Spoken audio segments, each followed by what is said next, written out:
In today's lesson, we're going to be talking about how to graph quadratics, so an introduction to graphing quadratic equations, and we're going to revisit the idea of transformations.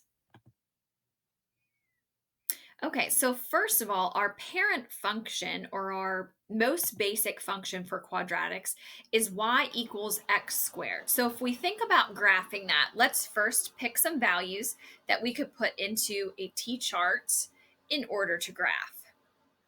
So for x, let's pick the values from -2 to +2.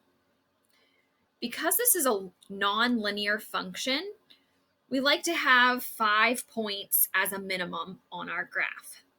Okay, so if we look at the equation y equals x squared, we're going to square those x values. So -2 squared, that would be +4.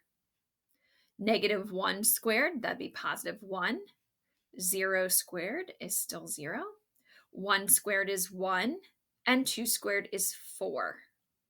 Now let's go ahead and plot those points. So we have our first point at -2, 4. Our next point, -1, 1. We have a point at the origin, 0, 0.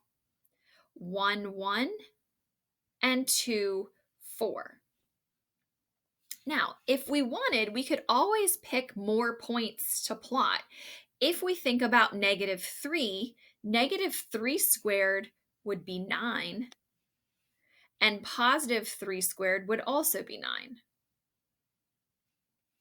So we can see that this is not a linear function. If we connect these points in a smooth curve, it forms what we call a parabola. So it's U-shaped in nature. This is going to be the general shape for all quadratic functions. So anything raised to that second power is going to have this same general shape. But of course, we could transform it. So we could move it left, right, up, down. We could cause vertical shrinks and stretches, horizontal shrinks and stretches, reflections, all of those things that we talked about earlier with transformations. So let's take a look at a couple of those. Before we do that, I just want to talk a little bit about some vocabulary. So I mentioned in the last slide the word parabola. That is the shape of any quadratic function. So that is that U-shaped graph that we get when we graph anything that's being squared. Notice that we have a decreasing portion of the parabola and an increasing portion of the parabola. So decreasing and increasing is something that we've talked about in prior lessons. We have what's called the axis of symmetry. So if we were to make a fold right on the vertex of the parabola, the left side would match up to the right side. So that's called an axis of symmetry. It's that fold line. That is always going to have the equation x equals, and then whatever the x coordinate is from the vertex. So our parent function, our axis of symmetry, would have the equation x equals 0.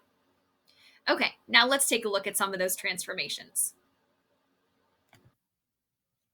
All right, our first transformation has the equation y equals 1/2 times the quantity x minus 2 squared minus 3.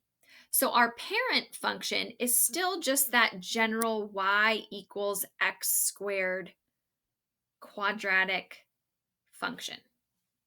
So we just did that in the last slide. So our parent function t-chart are the values from -2 to +2. And the y values are the squared x values. That was our parent function that we graphed earlier. But thinking about this function that we have, it's got lots of transformations going on here. Remember, anything that's inside the parentheses affects x, but with the inverse operation. Anything that's outside the parentheses affects y, and it's the operation that we see in the equation. So if we look at what's inside the parentheses, that says x minus 2. The inverse operation is plus. So we're going to add 2 to every single x value that we have in our parent function t-chart. If we look at the y, what's affecting the y? We have 1/2 times y and then minus 3. So 1/2 y minus 3. Okay, if we think about what that's going to do to the original parent function, if we add 2 to all the x values, that is going to shift the graph right 2 units. Multiplying the y values by 1/2, that is going to vertically shrink the y values. And then this minus 3 is going to move all of the y values down. So it's going to vertically shift the graph down 3 units. But what we can do is we can just, again, make the operations to either the x or the y values and form a new t-chart in order to make that easier to graph. So we're adding 2 to all of the x values. So my first x value is -2. If we add 2, we get 0. -1 plus 2 gives me 1. 0 plus 2 is 2. 1 plus 2 is 3. And 2 plus 2 is 4. Okay, we are multiplying the y values by 1/2 and then subtracting 3. So 1/2 times our first y value is 4.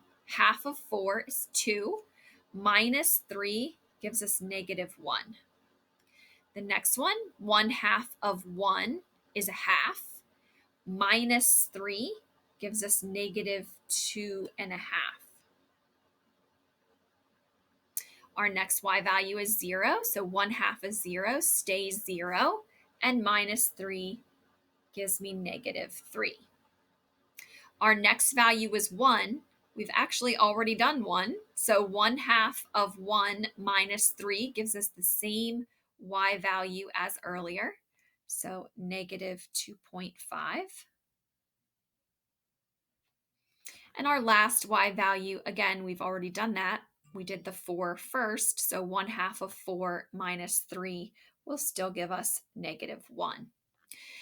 Notice that the y values are mirrored, okay, around the vertex. So the vertex that was at 0, 0 is now moved to 2, -3, and then those y values are mirrored around that vertex.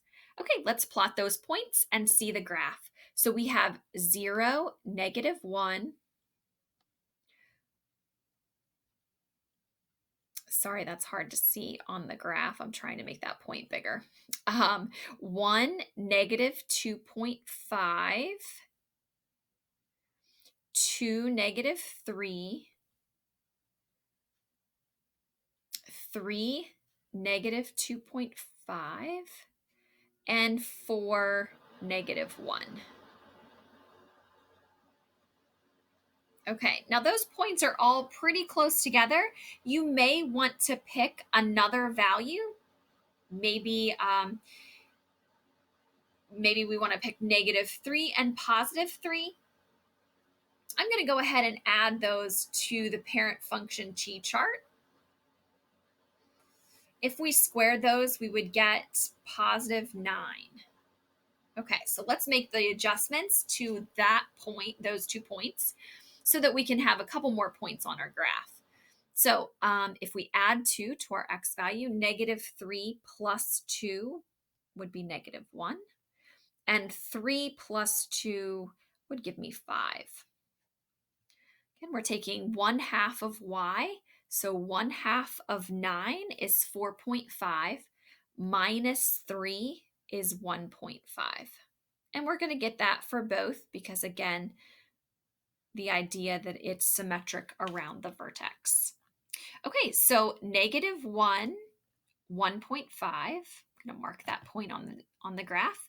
And also 5, 1.5.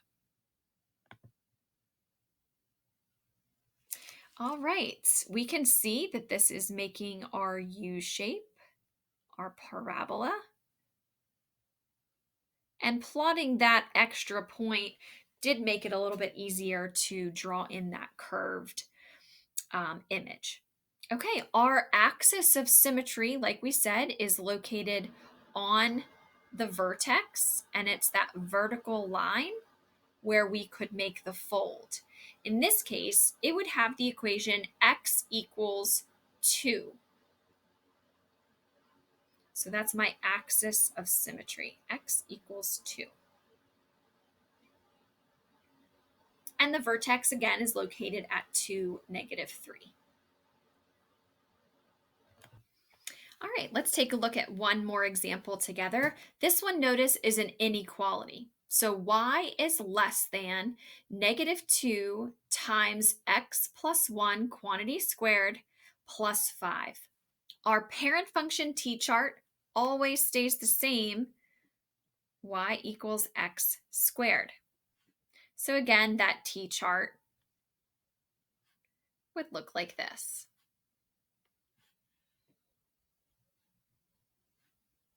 Okay, let's think about the transformations that's happening with x and y.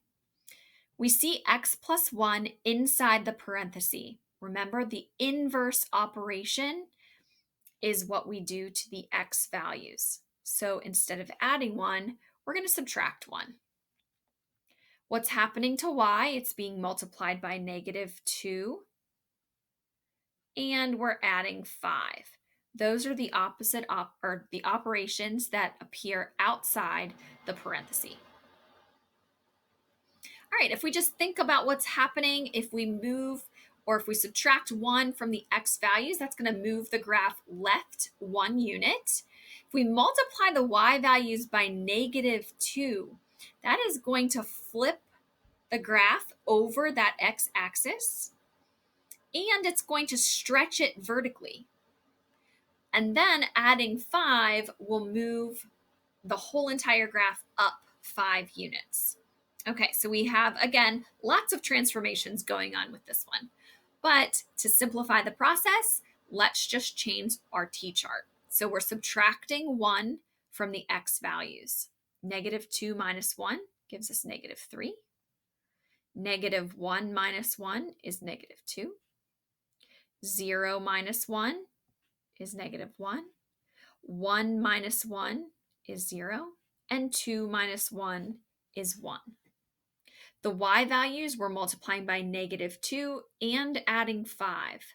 So -2 times 4, that gives me -8, plus 5, that gives me -3. -2 times 1 is -2, plus 5 is +3. -2 times 0 is 0, plus 5 is 5. 1 times -2 is -2, plus 5 is 3. And -2 times 4 is -8, plus 5 is -3. Again, those y values are symmetric around the vertex. And let's go ahead and plot those points. So we have a point at -3, -3, -2, 3, -1, 5, 0, 3, and 1, -3. Again, you can plot more points if it's easier to connect those points together. And that one that is on the y-axis is very hard to see. That's 0, 3. There's a point right there. Okay, now for an equation, we would just connect these points. But remember, this was an inequality. So we have to think, is the line or is the curve in this case dotted or solid? In this case, it would be dotted because it's not equal to it. It's only less than. So we want to connect these with a dotted line. And then the shading, since y is less than this equation, we want to shade below. So the y value has to be less than the parabola. So again, shade below. Very difficult to connect these with a dotted curve. So I'm going to do my best here.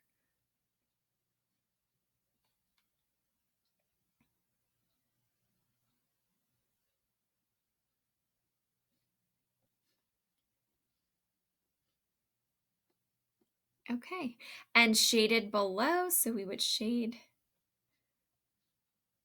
the y values that are less than. So it's going to be inside that parabola. Okay, so that is the inequality graphed for that transformation.